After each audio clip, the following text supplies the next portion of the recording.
to 73 Words in the 732, short stories from the East Brunswick Public Library. I'm your host, Melissa Hosick, and we're highlighting some of this year's submissions. We hope you enjoy. Today we are joined by Joseph Patrick Pascale from Piscataway. Welcome, Joseph. Hi, Melissa. Thanks very much for having me. Oh, we're glad that you were able to join us today. When did you start writing? Oh, I've been writing since I was a little kid. I remember I was actually excited to learn about writing, and before I even knew how to write yet, I wrote a letter to my family with just little squiggles that weren't real words and read it out to them. So I was always excited to start writing.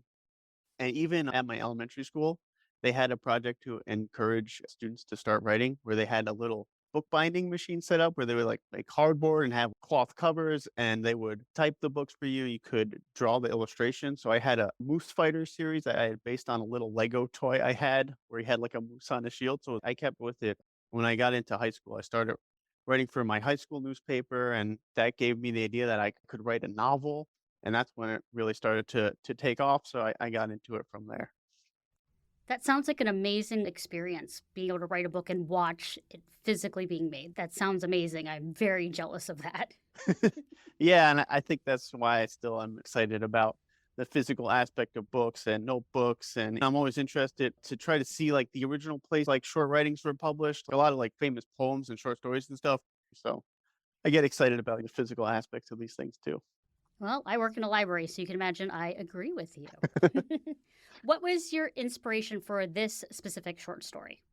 So for this specific story, it's the kind of thing where it just came to me one day. I think what's interesting about it is you could read this story and think of the businessman character may be made more of the bad guy of the story. But when I think about it, I think about how even in a short piece like this, I have to try to imbue a little bit of myself into all the characters to try to make them come to life.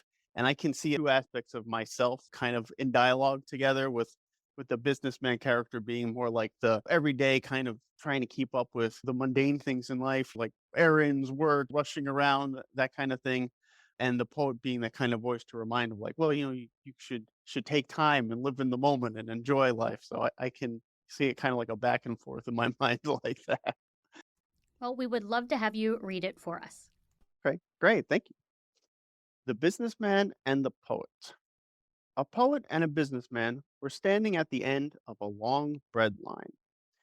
The businessman kept looking at his wristwatch and squinting toward the front of the line. The poet was observing everything: other people, puffs of cloud overhead, the texture of gravel underfoot.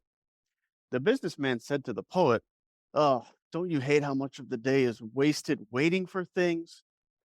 The poet responded, "I'm not waiting, I'm living."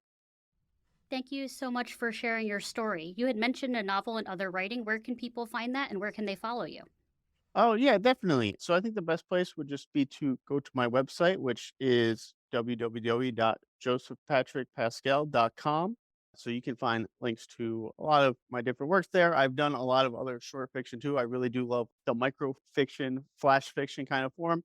And if you want to check out my novel, that's on there is called How to Get a Promotion When Your Boss is Trying to Kill You.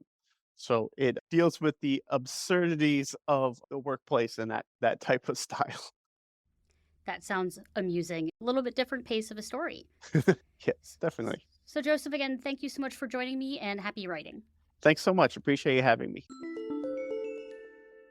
Thank you for joining us on 73 Words in the 732. If you enjoyed this episode, please consider subscribing.